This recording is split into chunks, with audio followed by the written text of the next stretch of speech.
It's football and other F words. I'm your host, Zach Lyons. Got Stoney Keeley across from me. Got producer Ross behind the glass. We cannot hear Ross. So Ross at any point can just mute us and we would never fucking know. Yeah, we would just keep talking. But, hey, that would be like any other day that we're together. We just keep talking. Doesn't even matter if anybody's listening. Well, hold on. Let me get this show tweet out. Got to get the show tweet out. Got to let the people know. Let me see. Okay. All right. Yeah, I wore sweats into the studio today, so you can't see them on the camera. All right, here we go. Now we're all set. Now I'm focused. I'm sorry about that. I had to get the show tweet out. You know, I need cheering up today. What's wrong? Did nobody laugh at your jigsaw joke? No, I had a great jigsaw joke. I can say it on this show. Yeah, you can. They were talking about jigsaw puzzles on 3HL today, and I sent Joseph a text that just said, "Call her Jigsaw the way she put them curves in my wood." There you go. I like it. And I was happy with that. I was pleased with that. But it's just been, it's been one of those weeks. You just need to pick me up, Every time I move, my sweats come down a little bit. Yeah, I think a sign you need a belt. Well, no, I mean, they're like, I could tie them, but yeah. I feel my butt crack hanging out. Okay, I got some cheering up for you. Okay. I had a dream last night that we were out on our back porch, and for those that may not know, I have a screened-in back porch, but the screens were gone. We or you or me and your wife? Me and Lauren and the two dogs. Okay. And then all of a sudden, I see in the stream 2 raccoons enter in our backyard, which our dogs would go crazy over. I was about to say, those raccoons would be fucked. One of those raccoons is wearing a sombrero. Okay. Don't know why, but one of them must be hiding from ice or something. I don't know. But he was wearing a sombrero. And then Havana goes out there, and we think they're going to get into a big brawl. So Lauren goes out there, and then Lauren starts talking to the raccoon. I don't know if the raccoon was talking back, but she's talking to the raccoon and Havana. And then they start to play and run around. Then this old, mangy-ass, ugly-ass possum shows up. And then we really start freaking out because, possums are sons of bitches. Yeah. Well, they're good to have around, but they're mean. Yeah, they're mean. And so then Huxley goes over to it, and then they just sit in the sun because it's sunny in the thing. They sit in the grass in the sun just looking off and having a conversation. Well, there's something about unity in that. Yeah. Maybe I'm just dreaming up unity, a world where dogs and possums and raccoons can get together. Yeah, I like that. That does cheer me up quite a bit. Yeah. Oh, good. I'm glad I could. I tell you what could cheer you up. That game against the Browns? Well, I was about to say, the game plan for the Browns, the offensive line play for the Browns. Who was that team? Well, yeah, that too. But I also want to add in this. The vindication of Shedeur Sanders? Yeah, a little bit. That could cheer you up a little bit. Yeah. Because you've been ragged and railed for the we both have, but you to a more extent about your Shedeur Sanders take. Well, and I don't think it's a bad thing to say that Shedeur Sanders looked better than Cam Ward. I don't think so because either. There's times where Jared Goff has looked better back in 2017 than Tom Brady. Yeah. There are times where Tom Brady, as a rookie, looked better than some of the guys that he went up against. Like, there's times where good quarterbacks are shown up by other quarterbacks. Yeah. Now, we have other tape of Shedeur Sanders where he's looked like utter dog crap. But in this game, Shedeur Sanders looked like the better quarterback. And, Cam Ward does not have a Jerry Jeudy to be throwing the ball to. Very savvy route runner that really helped him out on that long touchdown run. But, yeah, I've been hearing it all season about how wrong really back to the draft when Shedeur fell to the 5th round. Everybody, piled on a little bit. Mostly people are nice about it. Yeah. I've had a couple of people that have just called me an idiot. And what's that guy's name? Cousin Danny? But that may have been about something else. I haven't seen him in ages. He's probably just changed his name. Yeah. Maybe he's Fire Brinker ASAP. It could be, yeah. Fire Brinker stays in the chat coming after us too. But, yeah, I think it was really hard to stand by the tape evaluation. But I didn't really falter, and I was just like, let's see what he does when he gets an opportunity.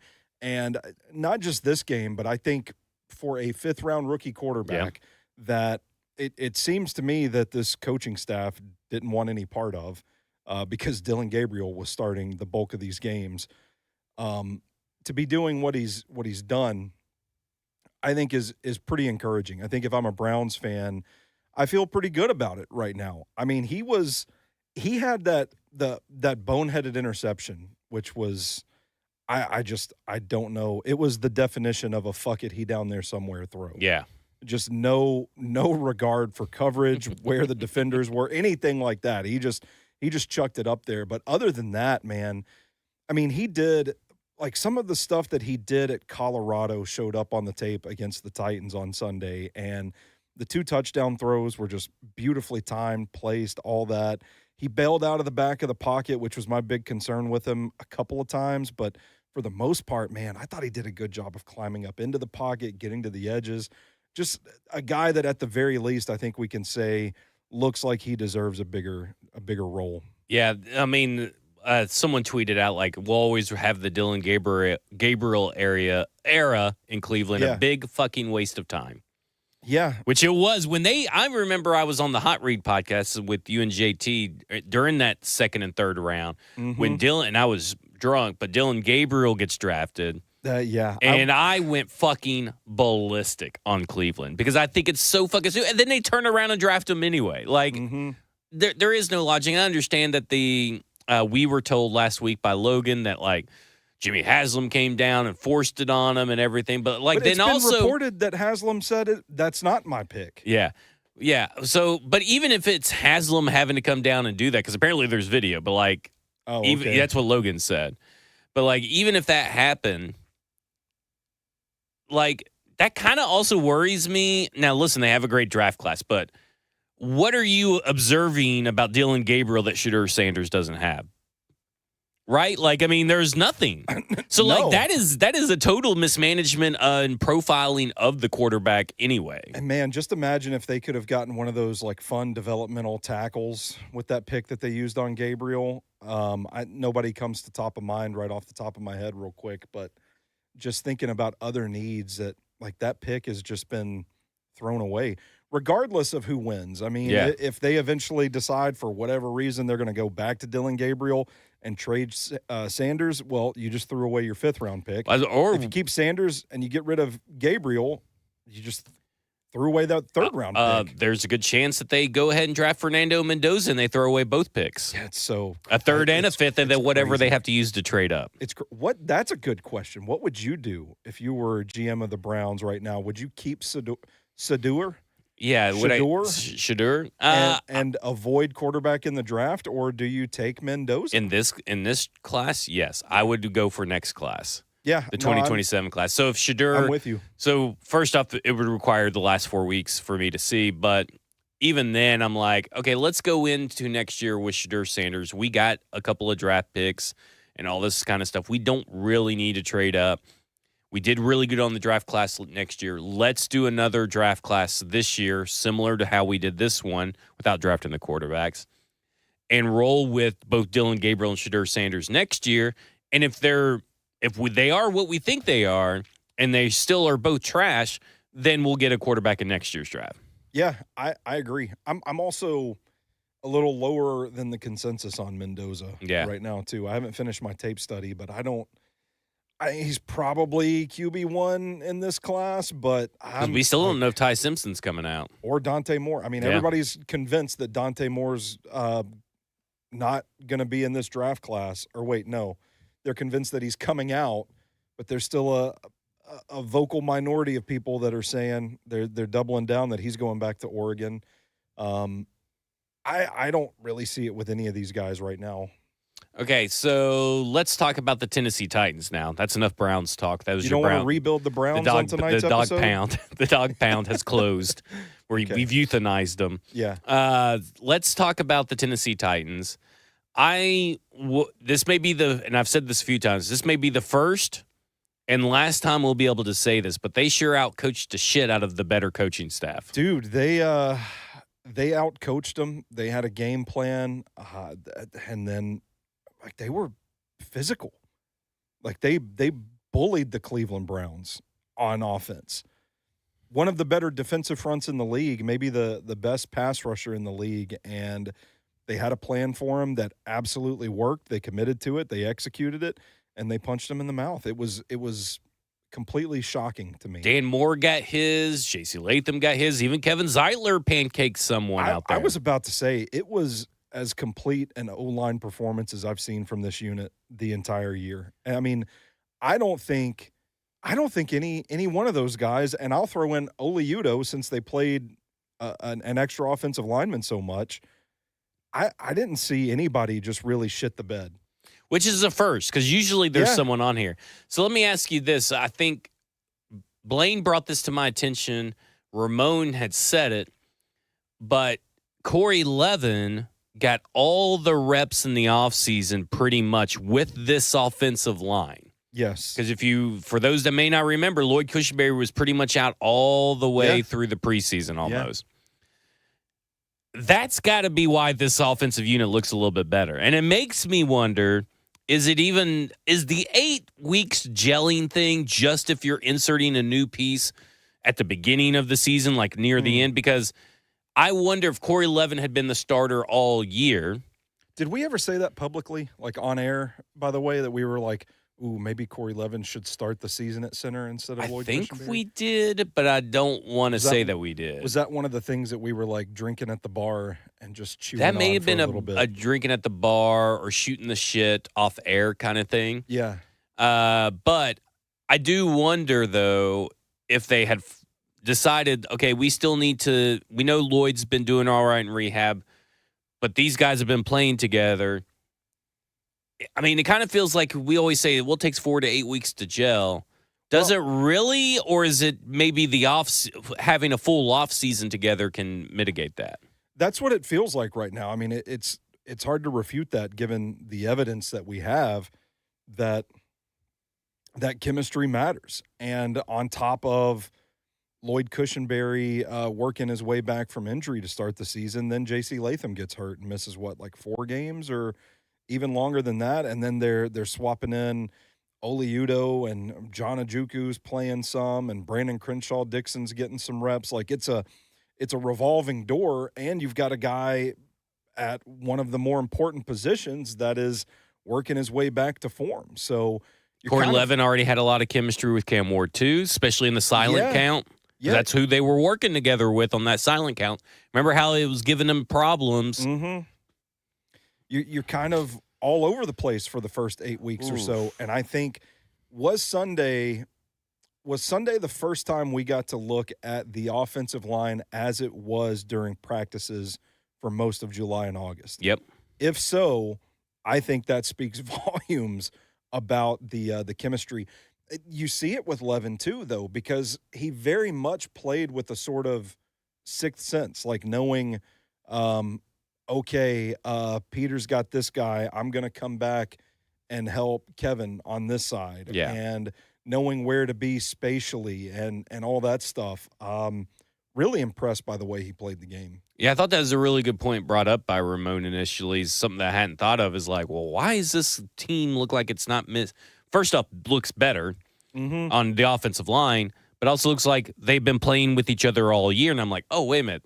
Ramon's right. I mean, that seems like an easy connection to draw that everybody just kind of forgets. Mm-hmm. And that offensive line looked better in those practices than it did coming out those first 4 weeks. And I think those first 4 weeks maybe would have had a quicker ramp-up time, if any, because they had played together so much. Yeah. And I go back, and it kind of goes back to the NWI Traylon Burks thing, like you kind of brought up. Yeah, the personnel decisions. Is these personnel decisions, and I understand Lloyd. You can always ease Lloyd in, but I think he needed a little bit more of a ramp-up than what he got. Yeah. And I don't know, like, I'm not saying that Corey Levin should be the starter at center next year. We don't know who the head coach is going to be. We don't know what the scheme is going to be. Will he even fit? But I do know this. I'm likely not rolling with Lloyd Cushenberry next year. And I hate that that kind of draft class has all fizzled out. L'Jarius Sneed, Lloyd Cushenberry, and Calvin Ridley all have been marred by injuries. Mm-hmm. And I think it's time to let those guys go and start anew. And it's not because I don't think Lloyd Cushenberry's the least serviceable. He's not serviceable at that price tag unless he's willing to take a pay cut. Yeah, and I just, man, look at what Corey Levin's presence opened up for the offensive line. And granted, it's not like they just added Corey Levin and all of a sudden they're a top 10 offensive line in the league or anything. Excuse me. So I just burp into the microphone. It's been a day. But you see that in conjunction with, okay, J.C. Latham's getting a little bit healthier. Dan Moore Jr. has quietly strung together a couple of really good games. Like, everybody seems to be getting their feet beneath them, and Lloyd Cushenberry is still out. So now you're kind of back to square one, where you're building for a little bit, and then he's gone. You're building for a little bit, and then he's gone. And when he's gone, Corey Levin comes in there. The offensive line has their best performance of the season.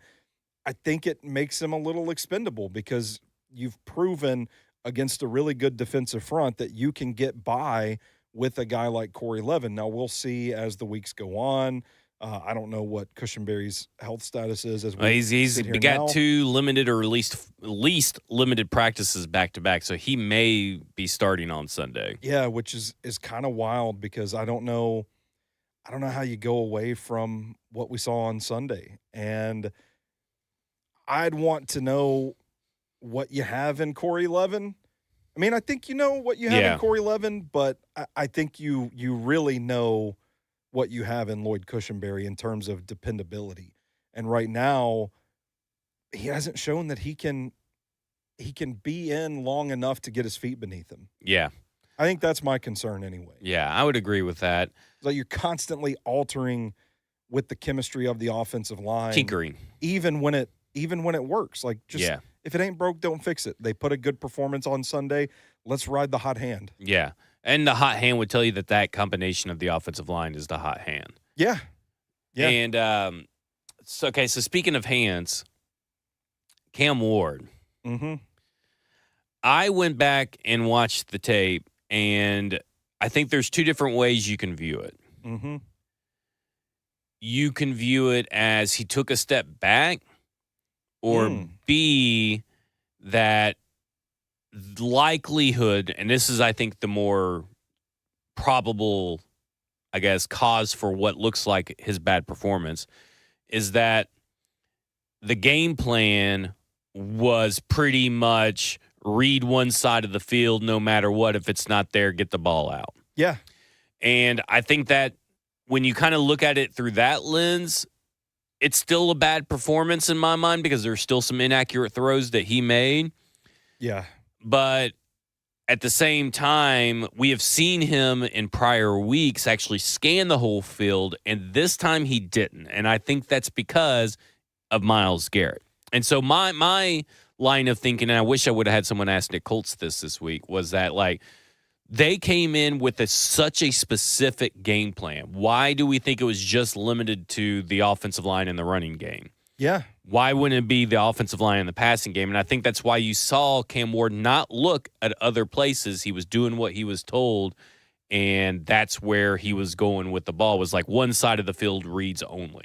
Yeah, I mean, they really threw the kitchen sink at Myles Garrett. And I mean, it was apparent that he was priority number 1, but that's not just dedicating like offensive line resources to Garrett. It's not just dedicating running back and tight end help to Myles Garrett.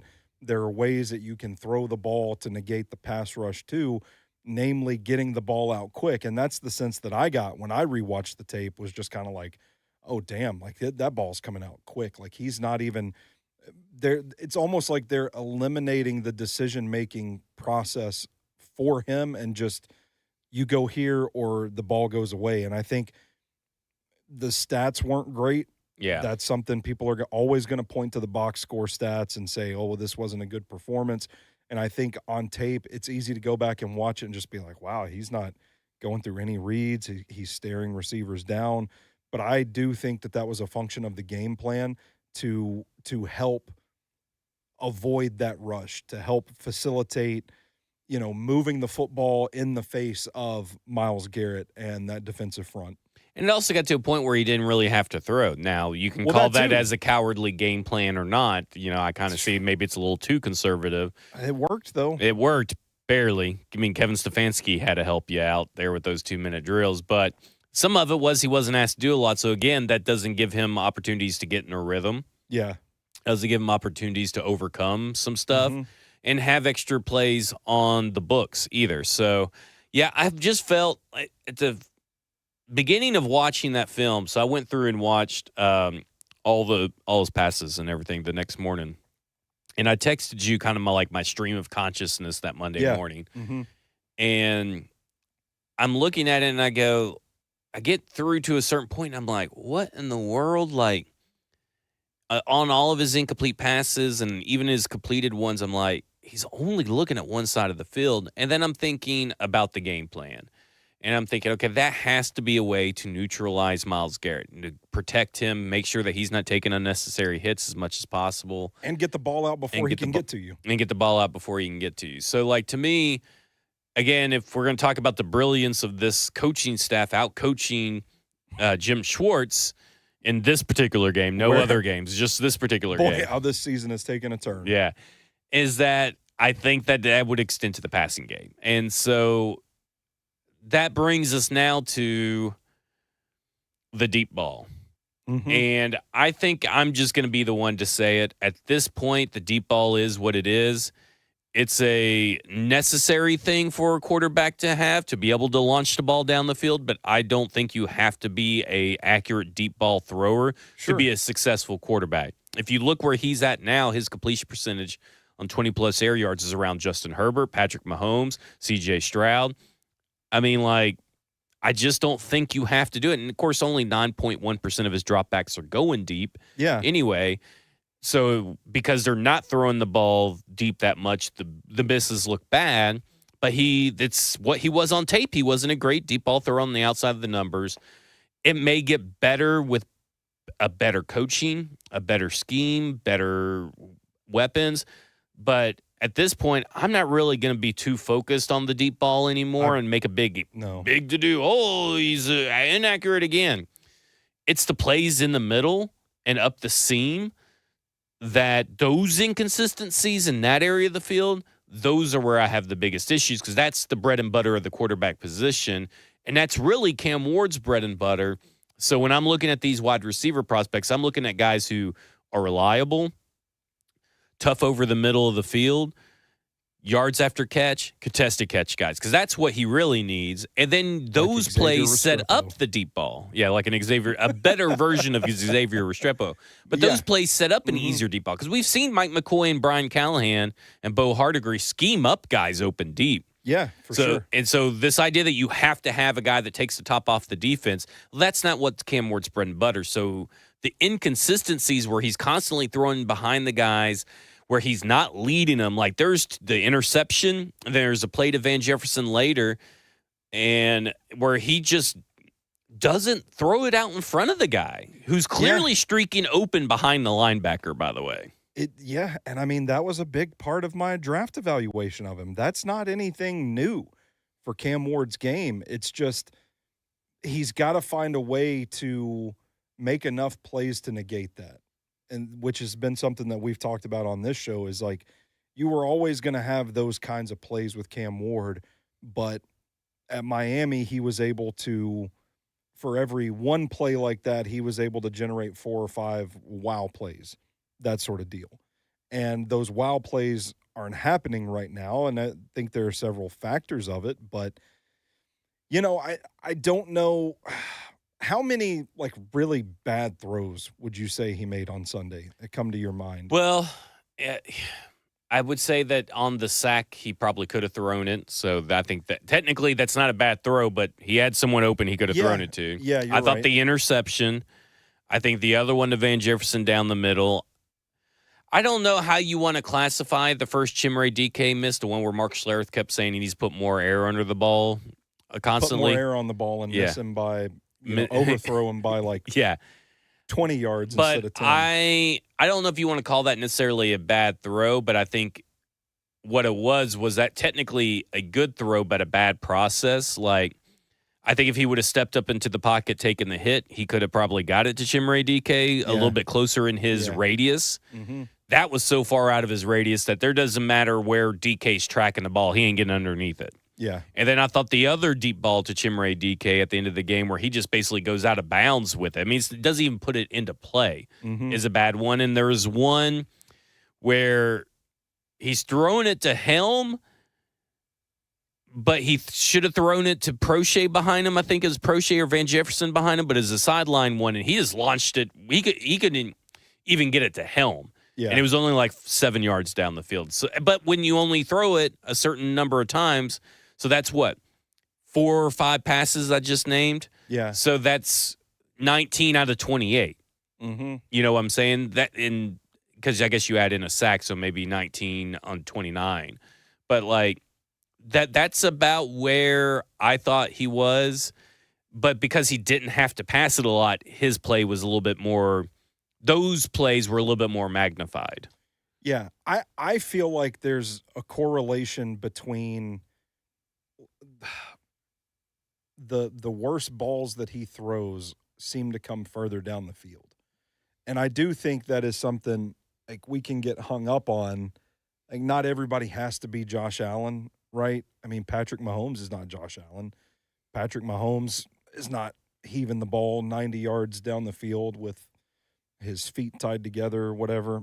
And it's more about the ball distribution and being able to make the throws, see the throws open up, the windows open up and all that. And I feel like Cam is actually okay at that part of it, minus the like 2 to 3 throws every game, it seems like, where he just throws to a dude's, in or outside shoulder when they're moving inside and putting the ball behind guys where they have to adjust to it, that sort of thing. I feel the deep ball issue makes Cam's accuracy issues look worse than they actually are, if that makes sense. Do you think it's his feet or do you think it's his upper body? That's been a big discussion I've kind of heard around. Is that is it the upper body that's the issue or the feet that's an issue? There have been a couple of times where I think you mentioned it a second ago, like he's not able to step into the throw. And I think that one was just like he didn't want to get creamed. Yeah, I mean that's happened a lot. I don't blame him. I mean, it's kind of like when he pulled that play away from Tajay or the RPO where the guy came down and J.C. Latham didn't set right last week against Jacksonville, and you could see Cam Ward looking. He's like, "Here, take the ball." Yeah, I'm not getting hit. Yeah, but I feel like his arm is not so strong on its own that it can overcome those situations where he needs a little more drive to it. Yeah. And you see that like when he does step into the throw, generate the momentum, generate the power, it's usually a little bit better. So in those instances where there misses, I feel like he's standing flat-footed, his momentum's moving different direction. It's like all arm, that sort of thing. His footwork was a big topic of discussion leading up to the draft to begin with, and I know like that's something we've talked about this coaching staff wanting to iron out. There are times that he still throws where his feet aren't set, that sort of thing. I would not worry about like upper body strength because they shouldn't be asking him to just like throw off his back foot like 60 yards down the field or anything like that to begin with. I think it is more of protecting him and calming his feet down a little bit. Because I wonder if it's upper body mechanics. Now, but when I say that, I mean, he doesn't need an overhaul. We talked about this on Cover 2, was like, it's kind of like a golf swing. Yeah. You just want to tweak it. Right now, he's slicing, but if you correct too much, he's going to start drawing the ball.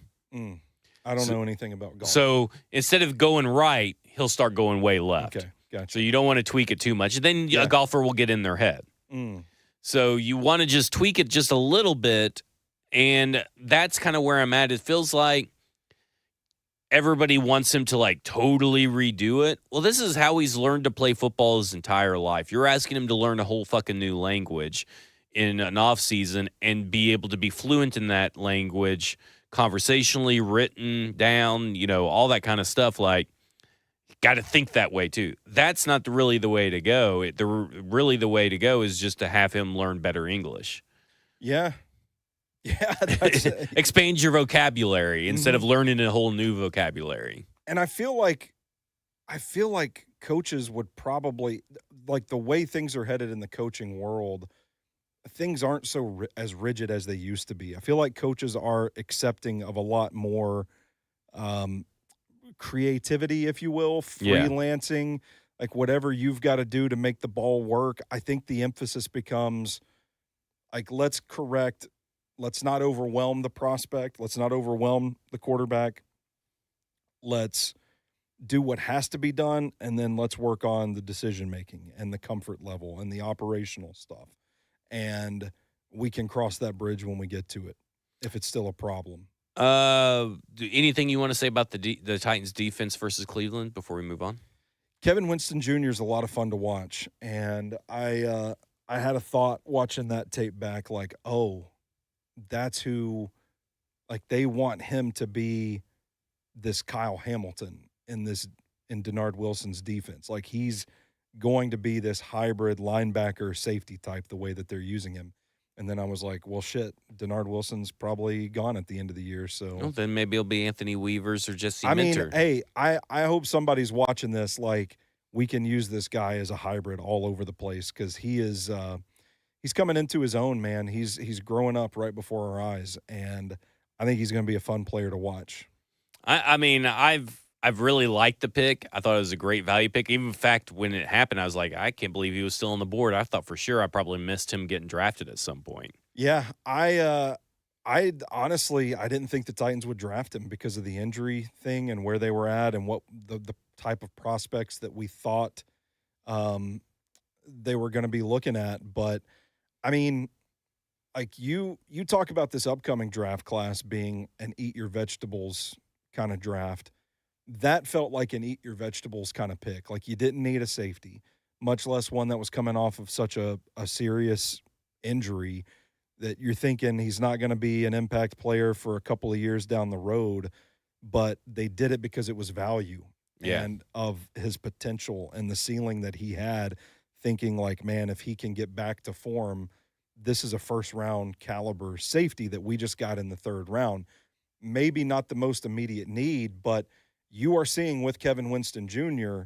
The benefits of eating your vegetables, which basically putting cheese sauce on your broccoli or bacon in your Brussels sprouts. Yeah, so it should be encouraging as we go into this draft cycle. Yeah, and like, obviously he was probably an exceptional situation, an outlier, because not many get those kinds of talents that you see on tape really drop. Chris Bell could be another one, the guy who just tore cleanly his ACL. So he's such a fun watch. Who is a fantastic wide receiver who would kind of fit what we're talking about that Cam Ward needs. And so, like, maybe they take a chance on him. And if you recall, do you remember how many people were up in arms thinking the Tennessee Titans mishandled his whole situation? Yeah, I do, as a matter of fact. And it doesn't seem like it now. Those people haven't brought that up lately. That's kind of weird. Haven't heard it anyway. So, okay, that's our little Brown review here. Cam Ward, big old sourpuss. I mean, listen, I'm not going to judge the guy, because you know what? Sometimes I might burn dinner, and then I'll be sitting at the coffee table watching TV, eating dinner with my wife, and she says, "Wow, this is delicious." And I just look at her and I was like, "I burnt the fucking pork chops." Burnt the fucking pork chops. Like, she's happy. She's enjoying dinner. She's thankful that she has a husband that cooks and has dinner cooked and waiting for her. But me, I'm focused on what I did wrong so that I can be better next time, so that I don't burn the pork chops next time. So I get it. Like, I get it too. You won the game, but look at where this season is at. right now. Look at how this season has gone. Like, are you really satisfied with it? If you are the utmost competitor, I can't fathom how anybody could be satisfied with how this season is going. I think his answer to because it got talked about like, fuck it, and I didn't really understand. Like when we let's rewind it back. Okay. Sunday at the game. I don't know if I told you in here, if I told you in there, but I was just thinking like, this is the kind of game you kind of like for Cam Ward because the team won kind of in spite of him, and he doesn't feel like a part of it. And the competitor that he is, he's not going to be satisfied with his tape. He's going to say that I left a lot of plays on the field. I probably didn't play as good as he did, but everybody else won, and he's going to use that as fuel to the fire. I think I even said it on Titans Talkback, but I know I said it to you. And, I know you said everybody. It to me. And then I see later while we're doing the show, Cam Ward comes up and a couple clips pop up, and he's not satisfied. And I'm like, okay, well, yeah. I mean, it's pretty obvious that's how he's going to be. If you followed Cam Ward at all and listened to anybody talk about Cam Ward and listen to Cam Ward talk any of the prior things since he's been drafted, you knew that's how he was going to be. Yeah. I mean, can we go back to the we asked comments? He was right. And he's right here because you know what he said? The standard was good enough to win this game, but the standard was not good enough. That's exactly what you want to hear from your franchise quarterback, and that's what this fucking team needs. Yeah. It needs that. It doesn't need veterans kind of dismissing it or kind of poking fun, even if that's who they are. Mm-hmm. It's kind of like the we ask comments. I thought Cody Barton, Big Jeff, and Brian Callahan all handled it very poorly when they should have said, he's 100% right. We're ass. Yeah. And I think it's really good that Cam Ward did that. And I think it's really good that Cam Ward doesn't back down. I think it's good that Cam Ward, clarified his comments. And that's what you want. And if you don't want that, then you don't want a successful quarterback. You don't want a successful competitive team. You just want to be happy and not offended and all this kind of stuff. That's who he is. That's who he's going to be. Fucking enjoy it. Because usually you don't get those kinds of honest assessments and answers, and usually you get quarterbacks to blame everybody else. Well, we talk about Cam's mental makeup quite a bit as, kind of the basis, the foundation that you can build on, that you can build around. I don't know if it's some like locker room thing where it's like, hey, you're still a rookie, you don't get to come out and say that stuff or what, but you talk about the mentality of Cam Ward. That's what every Titan should be like. Like, that should be pushing forward, striving for greatness, no complacency. It's not good enough. Like, yes, we won the game, but we can be better. Like, forget Cam Ward. Like, some of the greatest athletes that we've heard from in football have had that mentality of like, flush it, we're going to do better next time. You have to constantly be improving. It's the cliche of like, you win a big game, but the coach is on the sideline saying, well, there's still plenty to clean up. Like, that is the Mike Vrabel was the biggest guy. He was more pissed after a win than most losses until like he started losing a lot. I might be mixing him up with somebody else, but didn't he actually say at one point, like, it's harder to get guys motivated after wins than losses? Maybe, but I mean, I wouldn't be surprised unless you're, I just wouldn't be surprised that he said that. But Cam Ward is the exception to that. Cam Ward makes that easier because he's not satisfied with this win because of the way that they played. So that makes it easier on you as a coach. And if your whole team adapted that mindset, then I think it would be beneficial. You would have a team that has a little more of an edge to it. If you had 53 players, regardless of talent, with Cam Ward's attitude, this team would be 12-4. Whew, okay. Because I think that I only think 10% of the roster thinks like that. Should we start naming names, just going through the roster, who we think has it? Maybe it's like 15 or 20% because I just realized like 10 is only like 5 players. But like, well, I mean, maybe just 10 players. But yeah, regardless, I feel like that attitude is the right attitude to have. And now you can quibble over like you said, wins were really important the rest of the way. Now it's not like, dude, do you guys just not understand how athletes speak. Yeah. Like, that's the first thing. But the second thing is like, don't you want a quarterback or any player always striving for better? Because remember when they were all crying and giving Miss Amy Adams-Strunk the game ball after beating Houston, then they went and get their ass whipped by Washington because it's 40 degrees outside and they're all cold. Like, this team does not need to get complacent and happy and, like, enjoy the win. It's so hard to win. Is that a good message? Because I think that's the worst message. The best message is, yeah, we won. It was good. We played good enough to win, but we could play better. I mean, if your objective is to win a game, yeah, maybe that works. We've seen those results come to fruition the last 2 years. But I think if your result is to grow as a team, to push for greatness, and eventually maybe even push for a playoff spot. Hey, how about that? A wild card spot. You need that edge. Yeah. You need that edge. Coaches would love that. Every defensive coach, and we'll get to coaches here in just a second, but every defensive coach probably is like, fuck yeah, that guy's a warrior. Yeah, he gets that's a dude. And it's inspiring. And I think, I don't want to make a mountain out of a molehill because, ultimately it is just like, one game, one comment, this will all blow over by next week. But I just, like, I don't know. The more I think about it, the more I'm like, you should feed into that mentality. Yes. And, like, it just makes me wonder about the locker room and if there's friction with this. If there's a resistance to this sort of message, like, what does it say about the people that are against it? Like, we talked about the We Ask stuff and, like, Cody Barton taking offense to that and talking to the media about it.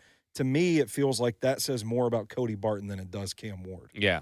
And if I'm coaching a team, I'm going to lean towards the Cam Wards more than the Cody Bartons, if that makes sense. I don't mean to just completely blast Cody Barton, but it's the example that comes to mind because of earlier in the season. Yep. When we talked about this before. So I agree. I don't know. And for me, it's just like, I don't know, man. Like, that's what you should all be rallying around. Like, if I was a player and I heard that and I heard someone try to dismiss it, I'd be going to the player that tried to dismiss it and say, no, he's fucking right. And you're the reason why that we're not where we're supposed to be at because you're just fucking being lackadaisical about it. And you're like, oh, we won. Woo. Yeah, and I don't know what Brian Callahan was like behind closed doors. I don't know what Mike McCoy is like behind closed doors with the players, but just based on the press conferences alone, I think I kind of want a head coach that is a little more dissatisfied with a win like that in Cleveland,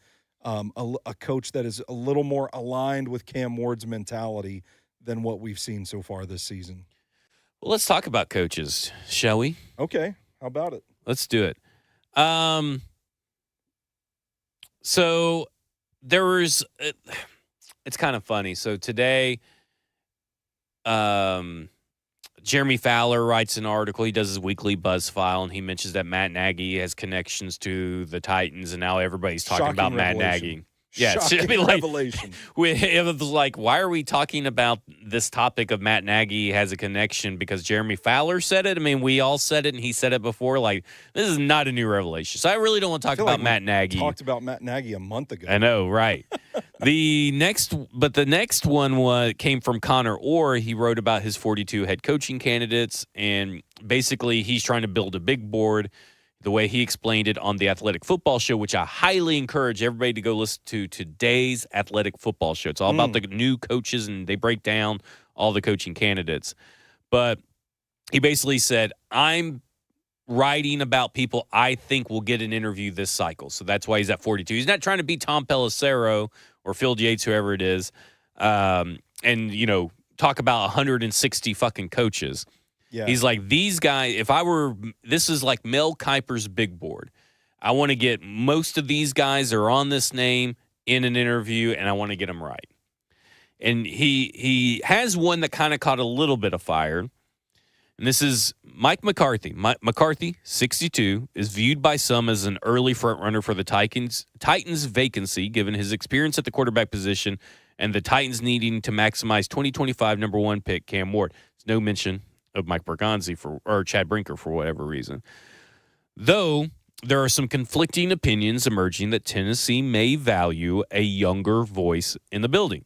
Ooh. So that is pretty interesting. That goes against what we've heard recently, right. too. That seems to have changed recently. And I don't want to out a listener that I've had some conversations with. Now, if he tells me later, you can mention me anytime, feel free. But there was a time where he thinks, what if this is, because we kind of heard this from Albert Breer too, and that's a Mike Bergonzi / Dave Ziegler's guy. What if what we heard earlier and what we're hearing now are the two different philosophies of Chad Brinker and Mike Bergonzi coming into conflict? Oh boy, that C word. Don't love it. Yeah. Well, would you rather have conflict or collaboration? But I wonder if that's the conflict. If there is a little bit of conflict, because that's a little bit different than what we've heard. Maybe, and I don't want to spoil where we're going with this conversation. Maybe it's not that the ideas are conflicting, but maybe there's a way they can do both. Well, I will go back because I don't know really how I'm taking this, but let's start with this part. So I was listening to Nick Suss and Braden Gall on the 440 Sports Network on the football show, and they were talking about it. And listen, the very two connected people that I would be listening to when you get the chance to, always listen to our show first or Football and Other Efforts or cover. Make sure you go through all of cover 2 throughout the week before you go over there. But they are the most two connected shows, I guess, people on a show together. Yeah. Which would make them the most connected show. Because if you guys recall, yes, PK had the whole Rand Carthon sleeping on the plane thing. But if you recall, that summer leading into the first year of Brian Callahan and Rand Carthon and all that kind of stuff, Braden was on that train way before anybody. He had it early, yeah. But Nick Suss brings up a good point. He goes, yes, we could talk about all these new head coaches and all this stuff, the newfangled, young guys and all whippersnappers and all that. Now I'm paraphrasing what he said. But he said, typically, when it comes to the Titans, your first instinct is always going to be the correct instinct. When you knew that they fired Mike Vrabel, you knew they were going to go in a different direction to a young offensive head coach. Yeah. Or your first instinct when they fired Brian Callahan, everybody was like, experienced head coach. Mm-hmm. And he goes, I would say that is the likeliest of likelihoods that they go experienced head coach, which talks about Matt Nagy and Mike McCarthy being the obvious choices. But to your point, what you were just talking about, reiterate to the people what you were just talking about, because I just did a bunch of word vomit. I said, I said maybe it's not that the ideas floating out of the Titans brain trust are necessarily in conflict the way we would assume. Maybe it's that you're getting different perspectives on a way that the Titans could achieve both. And maybe you go with the experienced head coach while also getting the young, bright offensive mind to groom him. Well, that would bring us into what also Connor Orr said today in that same article that's getting really no play, where he talks about Jim Schwartz, defensive coordinator of the Cleveland Browns. Schwartz is running Cleveland in conjunction with the fact that nearly all the top defenses in the NFL this year are in some way connected to his root scheme, make the former Lions head coach a curiosity at the very least this cycle, especially with the Titans job opening.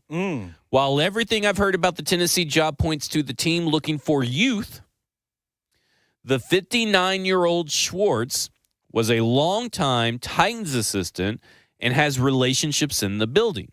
If the team was hoping to import a young play caller as a future head coach, Schwartz could be an ideal bridge candidate with experience who could instantly stabilize the defense. There you go. And my first instinct is to go to Jim Schwartz, and now, because this is stuff I've recently heard, Davis Webb, who has no play calling duty with Sean Payton, so that would be an upgrade for him, and most coaches let their offensive coordinator do that. Yeah. He's only been in the league since 2023, but you get to groom him. Now, you may not get have a full like 3 or 4 years with him before you have to pull the bridge trigger, blow up the bridge, and build a new one. Yeah. But I heard today, again, on the Athletic Football Show, which you guys should go listen to, is that Davis Webb is a guy that could grab Cam Ward by the shoulders and turn him around.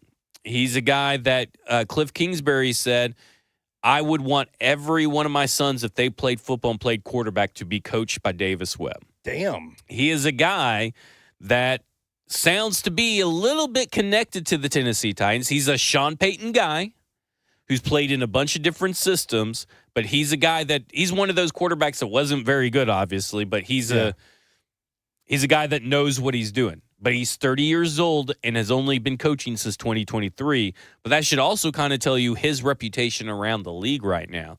So if you were maybe to do Jim Schwartz and Davis Webb, if you could kind of do a Mike Vrabel, Matt LaFleur kind of thing, yeah, you may be cooking with something, but you may not be able to keep Davis Webb for more than one season, if especially he turns things around with Cam Ward. That's the risk you run. And we talked about it whenever the Titans hired Brian Callahan, the way things were pivoting in the NFL, guys got red hot as a play caller and they got head coaching jobs. And everybody was looking for the next Sean McVay, the next Kyle Shanahan. That is a risk that you run. But if you're going into it, man, I don't know. It's a risky proposition to just think, we'll hire Jim Schwartz, and when Davis Webb is ready, we'll fire Jim Schwartz and promote Davis Webb. Because how's Jim Schwartz going to feel about that, first and foremost? And how do you ensure that somebody else doesn't come along and scoop up Davis Webb? So it feels risky, but I think in theory, it does serve both purposes. To get an experienced head coach in here that can stabilize the organization while also, allowing an up-and-coming offensive mind to get his feet wet and kind of grow into the role. I don't know. It's a huge risk. I'm just thinking that's two names right there that Connor Orr has talked about. One written, one on the podcast, and I'm like, well, let's just make that connection. Yeah, and those are as long as it's not Tommy Rees. As long as it's not Tommy Rees, for sure. And like people, I think people get kind of caught up in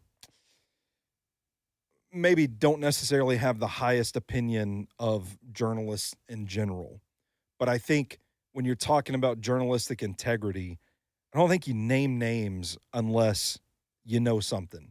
And maybe you can't come right out and report cold, hard, concrete facts like, yes, the Titans are interested in Jim Schwartz. But I don't think that you're bringing those names up, writing about them, making that information public if you don't have some strong inkling that you're onto something there. Yeah, I would also, in this podcast,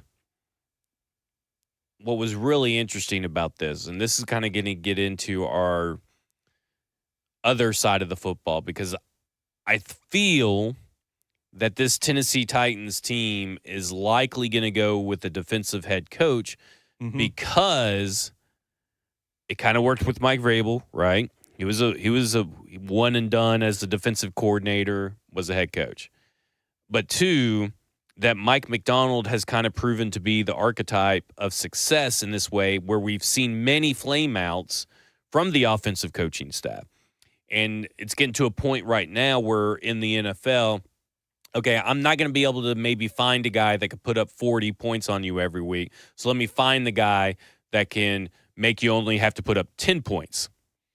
You know what I'm saying? Like, essentially saying that now the cycle tends to lead to the defensive coordinator. I mean, Jeff Hafley comes to mind.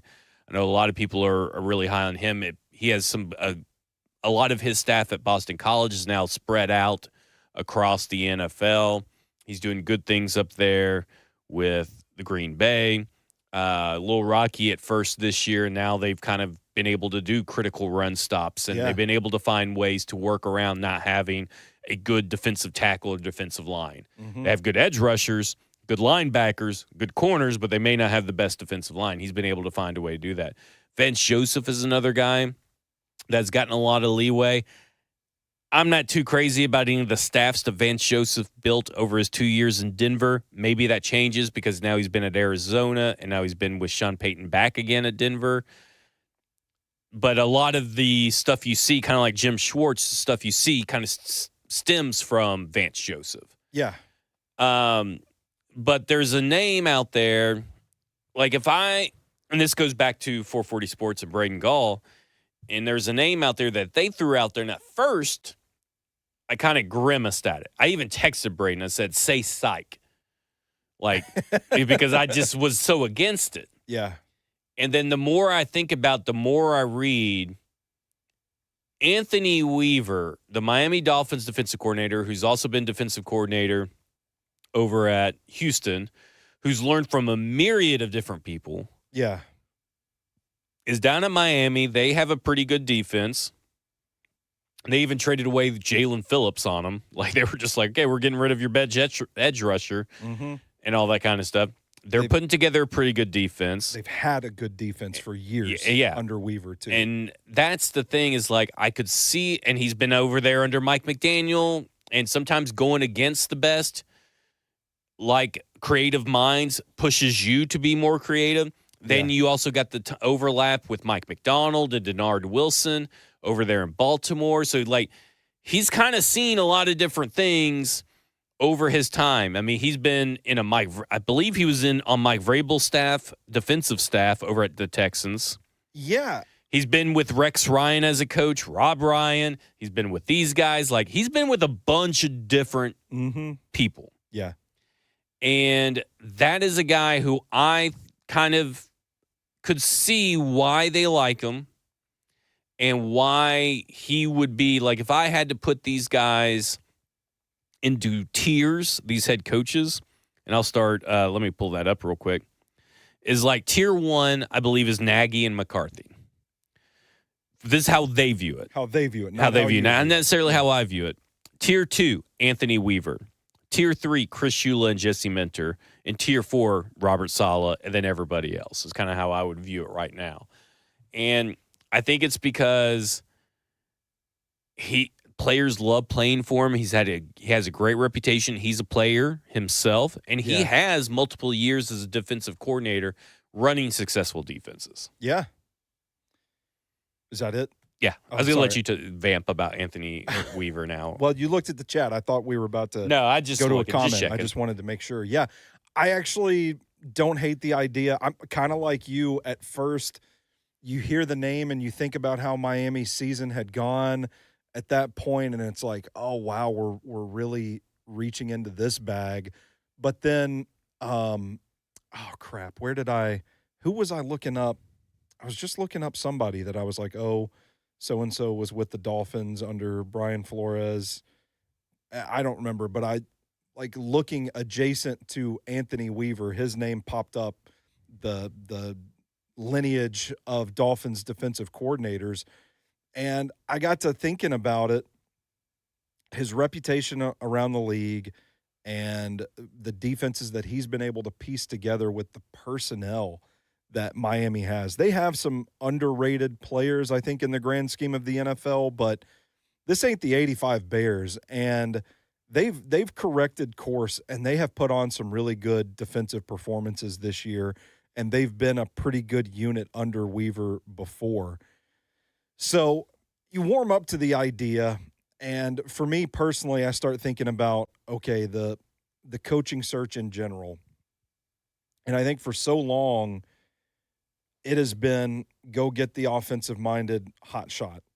And I think I've said this on this show before. I think I'm less interested in where you've come from at this point, and I want to know more about who you are. Yeah.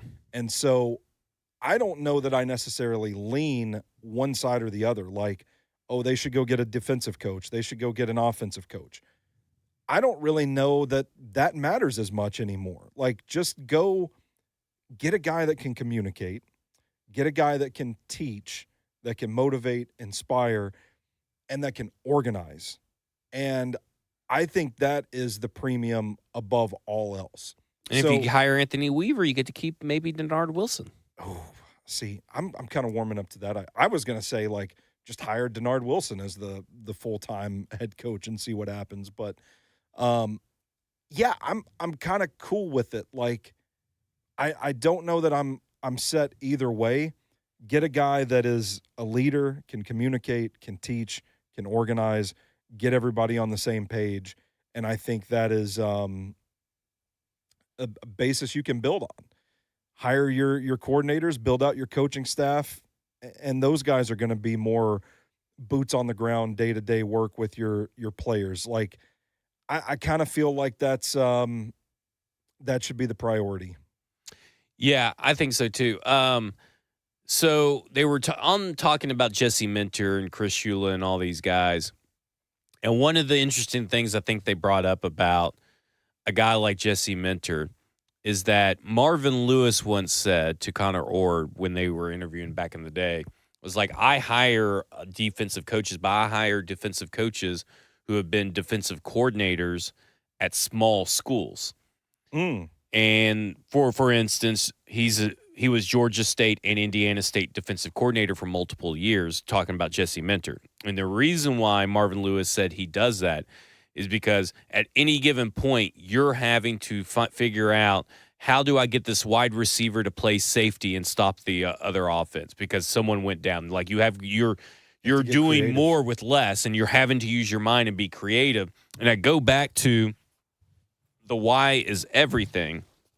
And because I was looking up this book for Robert Saleh, who I do want to talk about here in just a second, if I can find where I put the book. But it was something here about. You're going to read to us. I'm going to read it. I got it right here. It should be highlighted here in just a second. This is what they learned. Papa Shanahan method was, I don't want to hear what players can't do. Tell me what he can do, and then tell me how you're going to implement it on the football field. And that's what Robert Saleh has done. That's what Jesse. Look at that Chargers defense this past Monday night against the Eagles. Yeah. And tell me all the players that they have on that defense. Yeah. And I mean, that's like the way defense is trending in general. We talked about this. I think this is something that Jonathan Gannon has done pretty well too. I'm not saying who's going to get fired. I'm not saying they should go hire Jonathan Gannon, but hybrid players, like building the defense around hybrid players, finding guys that can do multiple things, figuring out what guys can do well and using them in roles that highlight that is that's a really I don't know.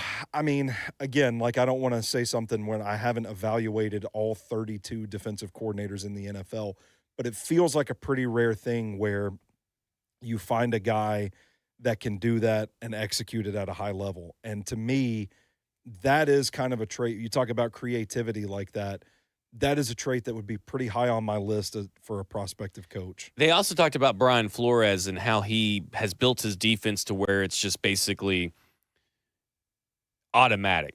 Like his defensive scheme, his defensive plays, they're automatic. Even like it could run, the players could probably run the system just as good as he could run the system. Yeah. And I think there's something to that with these guys like Anthony Weaver, Jesse Minter, Chris Shula.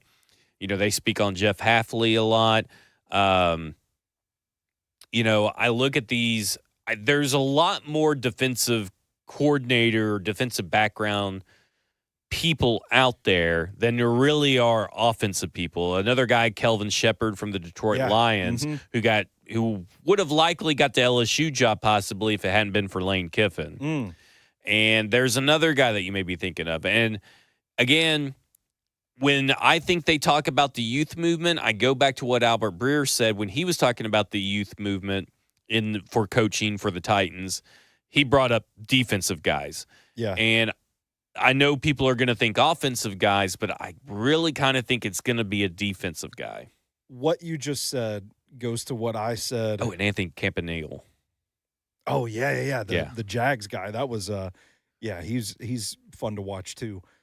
What you said about Brian Flores' defense being automatic, that the players could run it themselves. To me, this is where it highlights what I was talking about, things that I want in a head coach, because that to me does not signal the scheme is so good that it works, that it's a high-level scheme.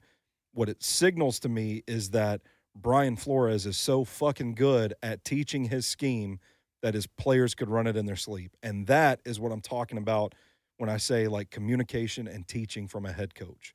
Like, that is an important skill, and that is something that's demonstrated in several of the guys that you just mentioned. I don't want to get too much into Robert Saleh because we kind of have before. We've talked about him. But the idea of him bringing Mike LaFleur, that seems to be a big selling point for everybody. Yeah. I'm not entirely sure on that. Mike LaFleur, correct me if I'm wrong, not a very good track record when he was with the Jets. And listen, some of this is out of their control because if you've read anything about the Jets, you know that pretty much Woody Johnson and the Madden boys controlled the personnel. Madden boys. But they were responsible for developing Zach Wilson, and maybe nobody can develop Zach Wilson. Yeah. I find it interesting that Sean Payton has him, and now Mike McDaniel has him, who also is really good friends with Robert Saleh. So, I find that interesting, but maybe nobody could have developed Zach Wilson. But at the same time, I don't know of anything about those Jets offenses that made me scream, gotta have Mike LaFleur. Yeah, I and listen, man, like there's been quite a few coaching carousels going around that we just have not heard his name pop up in. Like, it has just not been. Is that Ultra? Is that beer? Yeah. Bring that beer in, Jackson. Santa Claus has come in. Yeah. No free shout-outs. Santa J will. Oh, give me the Ultra. I don't want that piss beer. Oh man, that's good. You like Miller Lite? Oh, I'm good. I'm good. Thank you. I'm thinking. Well, here, give me another Ultra. Actually, no. I'll take that Miller Lite. So picky, making him do all this work. I just one. Yeah. Too late.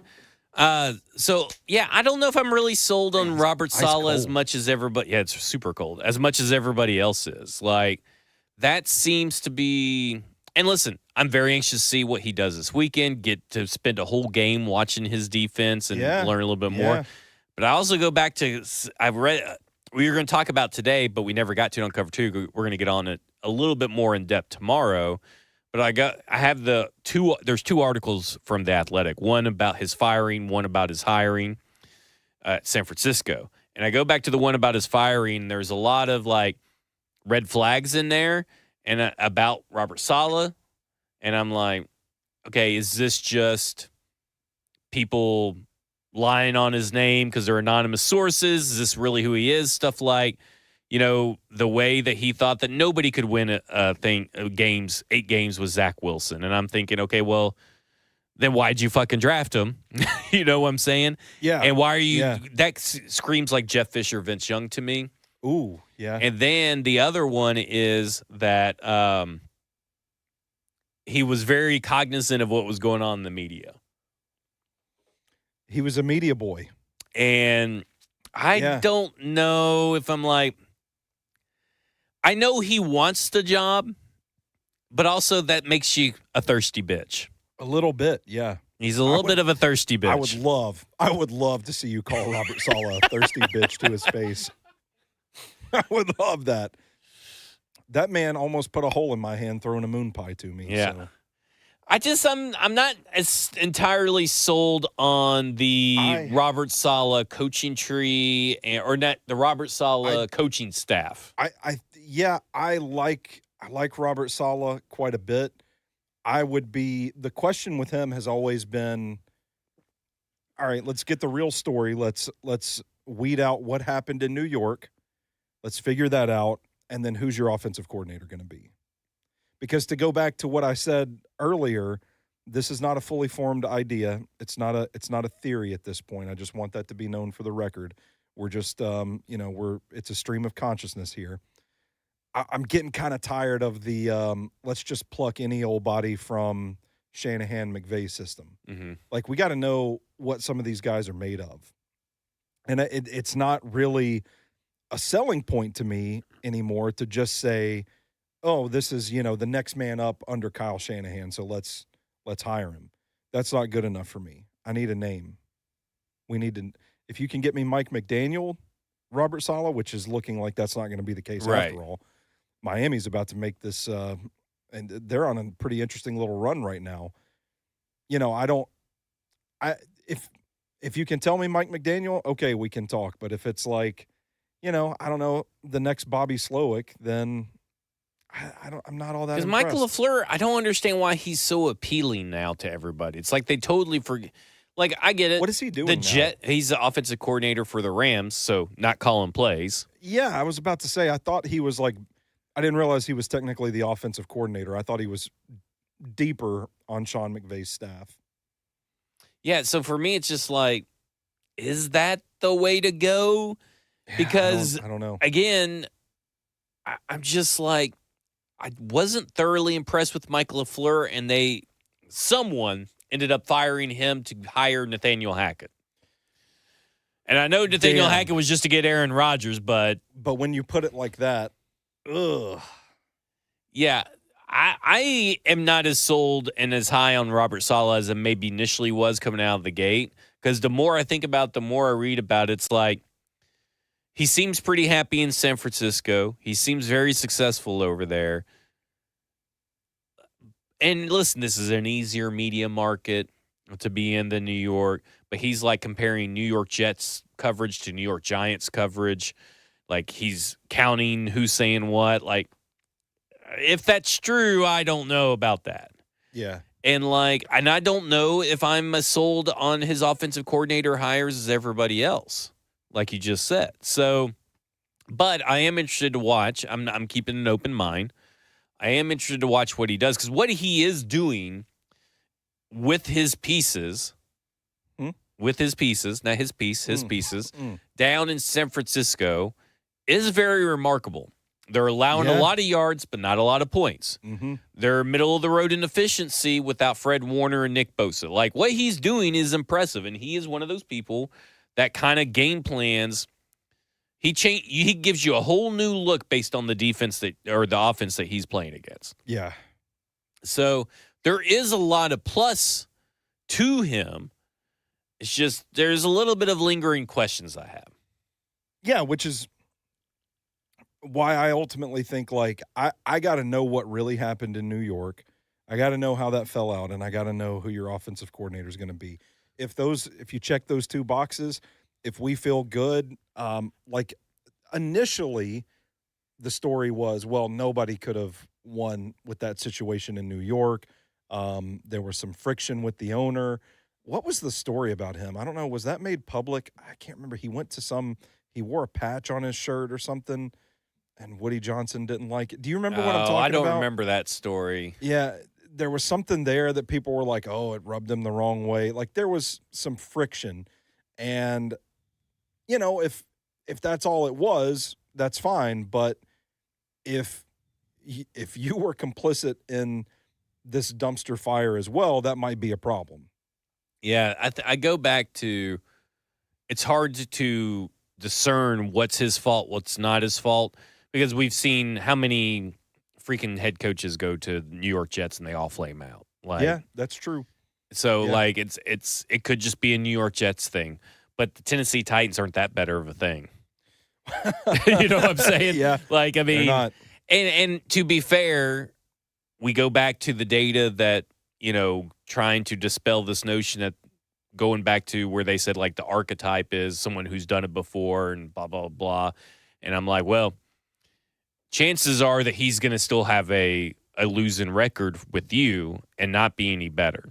Yeah. And not to say people don't deserve second chances, but there's also a reason why GMs never really get hired for a second shot too.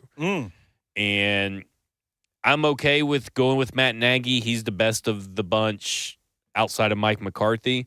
But I'm really starting to lean more and more into let's get a defensive guy in here and let's let someone Mike McDonald this thing, turn it around, and maybe he fails finding an offensive coordinator next year that only gets a little bit better out of Cam Ward, and then he has to figure out, well, I need a Clint Kubiak type or something like that. Mm-hmm. And I'd even be open to Clint Kubiak, which kind of, ironically enough, not a lot of people have talked about, so there must be something there. Yeah. But That's kind of where I lean, is like a Jesse Minter, a Chris Shula, an Anthony Weaver, Anthony Campanile, Jeff Hafley. I think Jeff Hafley is going to get the New York Giants job. But, like, that's kind of where I lean to right now, is let's go with a new defensive coordinator and be ahead of the curve and not behind the curve. I see. Yeah, I don't want to put anyone in a box. Yeah. Like, let's be open. Let's go find a guy that can communicate, that can teach, that can motivate. What is Bill O'Brien doing these days? Maybe offensive coordinator option. Well, Bud, he's up at Boston College. Yeah, he's the head coach of Boston He's the head College. coach, and I would rather. They're winning so much, it's going to be hard to pluck him away from that job. Yeah, I'm out on Bill O'Brien. Who are you more out on, Bill O'Brien or Tommy Rees? Tommy Rees, easily. Yeah, I'm with you. Yeah, there's no hesitation. Yeah, Tommy Rees. Yeah. What about the guy that's drawing plays for Sean McVay now? Because that's a pipeline to head coachship. Yeah, Nick Steel Chase. I hope it's Steelhouse. Steelcase. Steelcase. Is Steel or Still? Yeah. I don't know. Okay. I just saw him on the. Oh God, what did I just watched something about Liam Cohen, how he was the guy that used to draw plays for Sean McVay, and he could be your Jim Schwartz offensive coordinator. There you go. Yeah. He would probably take a couple of years to be plucked. Yeah. There you go. Anything else? Man, I felt like there was something I was going to say, but I don't know. I'm off tonight. I thought you were on pretty well tonight. Okay. My vision's a little blurry. Well, I feel like it's a good thing you're drinking. Something's happening in my chest that I'm not too sure about, but. Well, you need to quit drinking. As he takes another sip of the Miller Lite. Oh, you were talking to me. Yes. Oh, sorry, I didn't know. I wasn't talking to myself. I got a funny story for you. Maybe that? This will lighten you up. So today we were talking about the Michigan Sharon Moore scandal and all that kind of stuff. We don't have our headphones in to hear Ross correcting. Yeah, he probably did. Sharon Moore. Yeah, Sharon Moore. But anyway, and I said that I think, Michigan's probably a top 5 football team. And then Ross was like, oh, I'm just so pissed at I fucking hate Michigan. I'm like, why do you hate Michigan? He just went into this big long thing about how he hates Michigan man and everything. Arrogant. And he goes, and I was like, well, I don't really hate Michigan because, I'm married into a family. He goes, oh, through your wife? I got no through my husband. Yeah. That was a good one, Ross. Yeah, that was a good one, Ross. This, wherever you are. Wherever you are. Some people are calling this the Stony Keeley flu game. The Stony Keeley flu game. Not sick, just heart hurts. Just, heart attack. He's just having a heart attack over there. I'll just tell you. Uh-oh. I've been so busy. My wife has been so busy. I've seen her like maybe 30 minutes all week. Is this heartbreak? She's traveling for work tonight. I've been busy at the day job. In order to see each other before she traveled, we met at a Starbucks as we were passing each other. How are those bathrooms for? Okay. She was driving home from work before getting her suitcase and hitting the road. I was driving in to do F words, and we got to have a cup of coffee. Stop it, Jackson. We got to have a cup of we had a cup of coffee at a Starbucks, and I got to sit and talk to her for like 15 minutes. And I was so it's the caffeine's probably getting to you. Yeah, the caffeine's probably getting to me, but it's just like, I don't know, man. I've just been dealing with some shit at the day job, and then I'm like, I can't even come home and see my wife, and I'm just like, we're having to like meet at a Starbucks, like, oh, Donaldson's halfway, so we'll just intersect there, and we'll have a cup of coffee, and that'll be it. And I'm like, what a disgusting human being we have over on the couch over here. Yeah, people can't see what Jackson's doing right now. Well, at least we think. We don't know. We don't have the feet up. And I just think sometimes, like, what am I doing all this for? Like, why am I staying so busy and running myself ragged all the time? And this was Stoney's last show. That's him quitting. No, I won't quit. I was about to take that to a dark place. I'm not going to. There was a joke there that I left in the chamber. There you go. That's probably good. Yeah. I'm tired. I want to go home. I'm going to go home and watch some tape. How about going home and like watching not tape? Oh, I do have to finish this. I found a Bill Callahan coaching clinic from 2017. Yeah, where he says some dumb shit in it. Well, I didn't say that. I was taking some notes, and I had a question. That's all. Yeah. I just find is like what'd you send to me is like well he it's funny because he says in the clinic most O-line coaches are afraid to coach the jump set, and the whole thing's about pass protection. He's like, most coaches are afraid to coach the jump set because they're afraid of getting beat inside. And I just immediately thought of all the times these tackles under Bill Callahan jump set and pass pro and then get beat inside. And I'm like, I don't know. Maybe they should be. Maybe they should be afraid of getting beat inside. I said, well, they're doing passive sets and they're still getting beat inside. Yeah, they're getting beat all around. Yeah, he does have a lovely speaking voice. Does he? It was nice. I fell asleep to it last night. Well, I was about to say you should turn it on and go to sleep tonight. The text message that I sent you, I didn't want to forget it. I typed that to you at 1:00 in the morning and just left it sitting on my phone. And then when I woke up this morning, my alarm goes off. I turn my alarm off and I send that text to you. There we go. It's the first person he thinks about in the morning. Yeah. Do we think the Titans are going to win this game on Sunday? I think so. You think so? I think so. I think this defense gives up a lot of yards, and I think this particular team, if you give them momentum by giving up a lot of yards, they may build something on that. Yeah. Are they going to be committed to running the ball the way they were last week? I don't know if that's the correct approach to go with against this defense. Well, I mean, I would agree. Yeah, but I mean, you still got to have it. I think so. I also kind of feel like that's just how the team is constructed right now, too. Yeah. It's like it's probably your best chance to win. It's ironic. I didn't think they did a lot of play action this past week, but they actually did. Yeah. And in the moment, I didn't feel that way. And I think there's an opportunity here. You're going to have to put on I don't know if it's going to be the best coaching performance or the best playing performance, but theoretically, this should be Cam Ward's best game. You think about everything he said and how he's not satisfied and the standard's not good. This is a gettable pass defense. Yeah. And I think that you should be able to see, at least box score wise and maybe on the field wise too, the best Cam Ward we've seen since Seattle, which, by the way, he played better against Seattle than a lot of quarterbacks this year. He did. And I just want to throw that out there, that games like that are why I refuse to give up on Cam Ward until we see a better system come into play. Fair enough. Because I will also say this. Everybody talks about how an offensive coordinator or offensive head coach guru can help a quarterback. A defensive coordinator, a good one, who has seen a lot and knows how to manipulate a defense, can also help an offensive or a young quarterback. You're going to throw that out there. You're going to teach the guy, hey, this is what I would do based on the tape that I've seen. This is what you need to correct, or teams are going to keep exploiting it. And normally, because Bustin says this in the chat, CMC is designed to kill our defense.